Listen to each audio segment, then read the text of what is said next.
देखो देशर यशस्वी प्रधानमंत्री नरेंद्र मोदी जी से आह्वान करते कि अगस्ट 9 जो क्रांति दिवस एवं से क्रांति दिवस तिरंगा यात्रा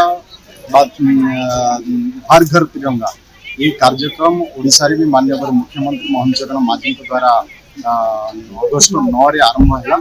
आज आम जिला स्तर में नवरंगपुर जिले में तिरंगा पदयात्रा हर घर तिरंगा कार्यक्रम आज आम करिछे। एथिरे हजार हजार संख्यार लोक सामिल होइछन्ति। निश्चय तिरंगा होचे हमर आन बान शान। तिरंगा तिरंगा होची साहस और त्यागर प्रतीक। तिरंगा होची शांति प्रगतिर प्रतीक। तेणु आम समस्ते तिरंगा तले रही आज आम ये तिरंगा पदयात्रा आम आरंभ करिछे। एवं तिरंगा पदयात्रा केवल ये पदयात्रा नुह, तिरंगा पदयात्रा माध्यम रे आम भितर समस्त भितर एकता सृष्टि होची।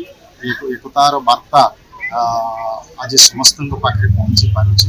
तेणु आम समस्त एक हेबा आम देशर मान सम्मान गौरव बढ़ेबा, आम देश को परम वैभवशाली राष्ट्र करवा ये हूँ तार मूल लक्ष्य। एवं जो माने देश राष्ट्र जो बलिदान देइछन्ति देशर वीर संग्रामी माने आम से भी जो माने गत दिन रे बलिदान देइछन्ति देश आम श्रद्धांजलि देवा एवं भक्ति जणाइबा।